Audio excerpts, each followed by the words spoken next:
As Adam's curiosity grows, Victor gives Adam a strong warning, and Kevin provides him with more evidence to back it up. The Young and the Restless airs today at 8 p.m. in response to Sally's query. Because of Kevin's involvement, Noah's plan falls apart, and Chance steps in to save the day. Kevin encounters Chance in Crimson Lights and assumes that anything he wants to discuss must be top secret because they had to meet outside of the station. How much do you know about the death of Ashland Locke? After losing control of his vehicle, Kevin was heard plunging into a ravine. This may be more problematic than they first believed, according to Chance's speculations about Locke's death. Despite Kevin's best efforts, Chance is adamant that there is more to this accident than meets the eye. I know what I'm doing. That incident as Victoria and the background of Ashland's mental state are what he needs Kevin's aid with. Kevin is astounded that he drove into the ravine after leaving Victoria's and walked away. That's the working theory, so far. You and your riffraff, Kevin. Chance Crimson Lights. On the phone, Victor at Society wishes the conversation between the security crew and the police had gone more smoothly. Adam enters the room at that exact moment. What they're saying is fantastic news for Victor, so he continues to listen. When Node enters the room, he abruptly terminates the call. Atop the tower, Noah has an idea for a new restaurant for his grandfather. It's clear to Victor how much effort his grandson put into it. However, Nick can't resist thinking about Ashland getting punched by Nick at Victoria's house, not finding a pulse, the body disappearing after which Victor showed up. As if on cue, Sally enters the room. Glad to see him, she wanted to let him know that she'll be staying at Newman Media after all. At this point, she was reacting, rather than making an informed decision. You could get into some problems for it, Nick admits. It is important to Sally that she succeeds in front of them, as well as in front of her own expectations. She owes him a debt of gratitude for helping her realize this truth. Nick needs to apologize to her because he was a little too harsh with her. Sorry, Adam is still destroying his own happiness, but it's too late for him to do anything about it. Oh my God. Sally gasps as a notification comes up on her phone. There is no more Ashland Locke. Sally's displeasure with Y&R's corporate headquarters was palpable. Sally learns from Nick that he knew Ashland had been murdered. Asked how Victoria is doing, she speculated on what might have happened. For weeks, she and her children have been planning this vacation, Nick tells him. For Sally, this is fantastic news. A family member has warned Newman Media not to go too deeply into this topic out of respect for them. Sally claims that this is a story that they can tell better than anybody else.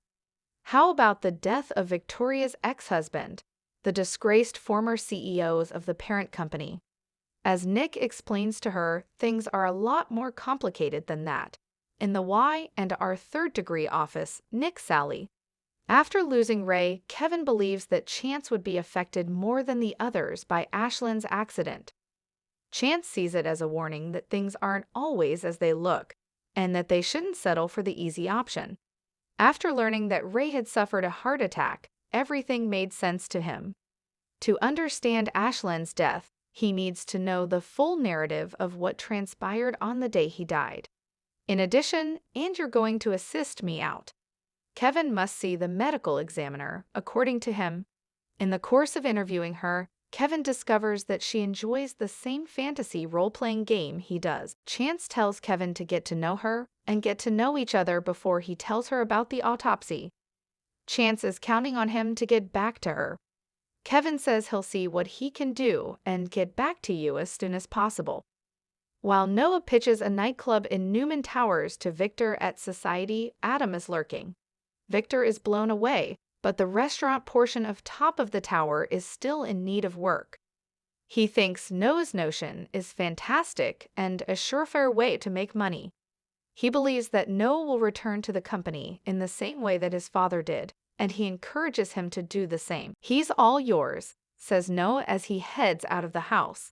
Welcome to Victor's home, Adam. It's been a while since we've seen each other.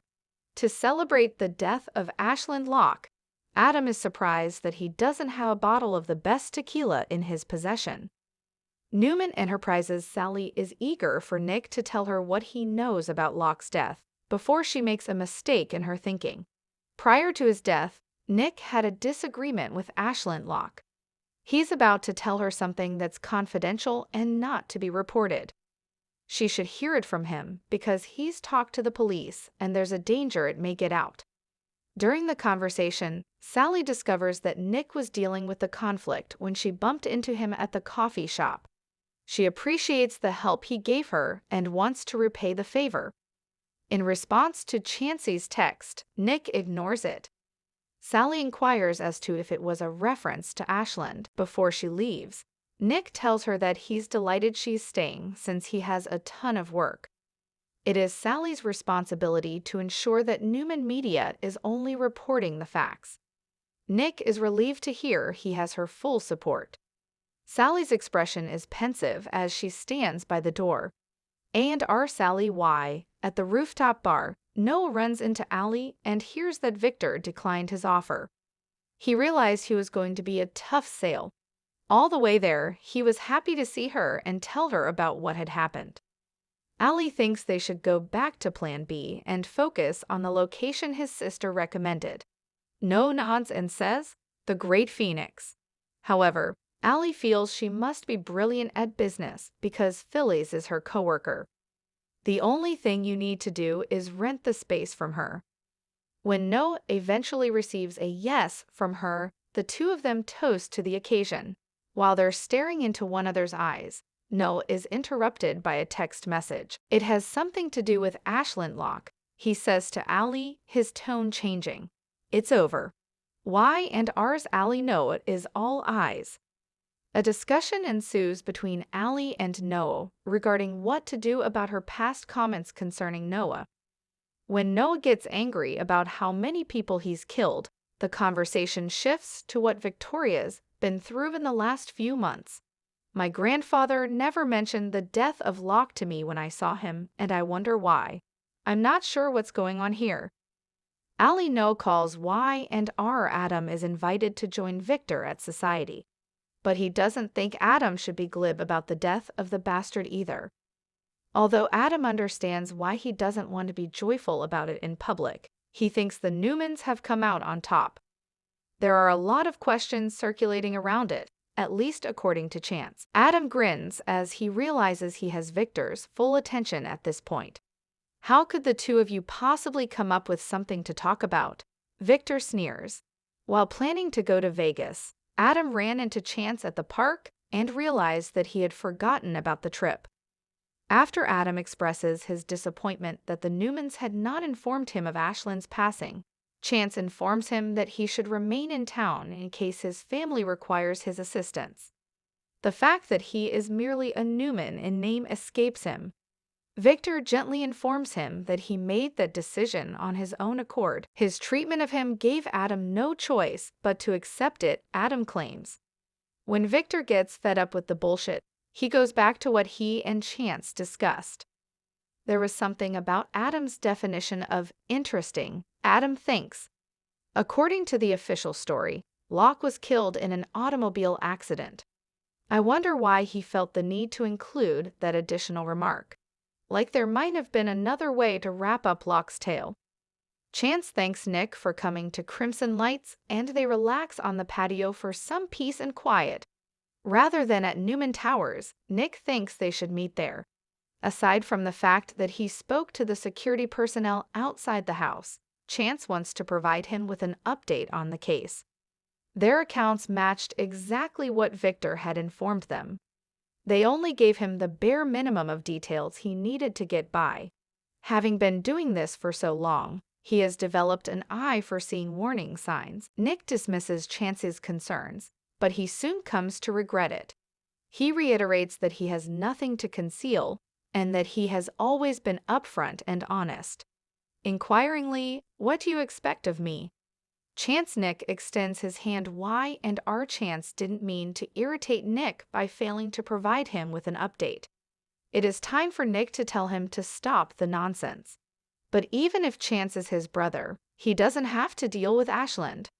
From the beginning, he was aware of the ruses and outright lies.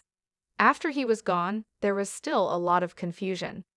After the security crew called Victor, Chance is trying to gain a clear picture of what happened that night. Nick runs out because he feels he should be talking to his father.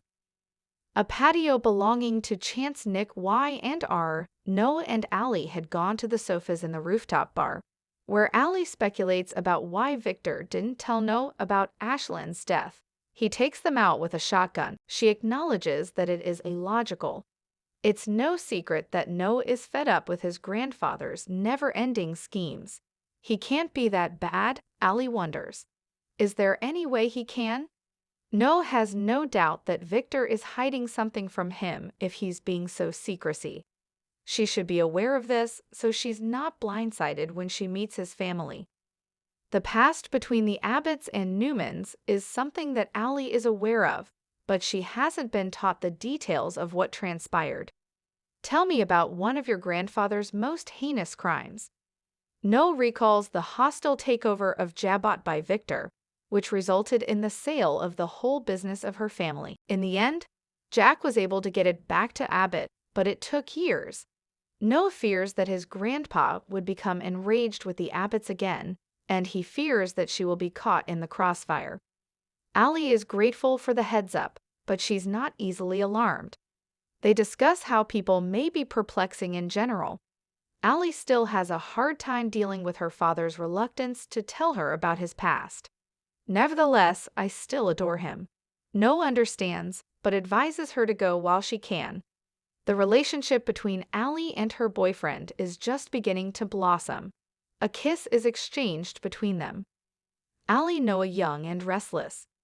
After the vehicle accident at Society, Adam wonders why Chance is investigating it. Victor believes that asking questions about the damn dead is a waste of time. How do you know your sister is safe?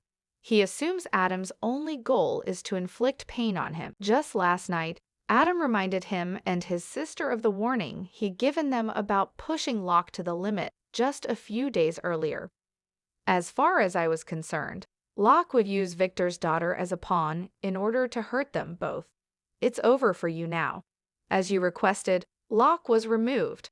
Wasn't it just a freaky coincidence? To which Victor responds, "You're beginning to annoy me, and that's never a good thing." Kevin visits Chance on the patio of Crimson Lights, where he has the autopsy report on Ashland with him. His death would have been instantaneous had he not been wearing his seatbelt, and had been struck by a hit to the head with enough energy to cause him to be thrown into the windshield. There was a concern from Chance as to whether the injury that killed Ashland may have been caused by the crash impact. She wouldn't answer that for sure, and Kevin assumes that Chance is recalling the altercation between Locke and Nick. There's one more time Chance wants to see this. Locke is knocked down by the fireplace after he throws a punch and declares that Nick is in good form. "Is this what you've come up with?" Kevin inquires. "That Nick punched Locke to death." Chance asks, "How in the world did that person end up dead in the ravine?" Kevin has an idea for Y and R, you and yours. "Ashland Locke, your son, has died in an automobile accident," Victor tells Adam at Society. As for everyone else, except Locke, Adam thinks it's a little strange how it works out. The situation intrigues me a great deal. When one of them is in jeopardy, they put their differences aside and band together, as Victor reminds him by crossing his arms. That is their greatest asset. So why don't you act like it, now that Ashland has been killed and the threat has been eliminated? "It doesn't matter if that Sonafabich is dead or alive," Victor screams. "Do you really believe that just because one threat has been eliminated, others won't appear? I'm so sexy. A Newman, that's you. It would be a good idea to keep that in mind." Victor then gets up and goes out of the room. Adam observes him leave with interest.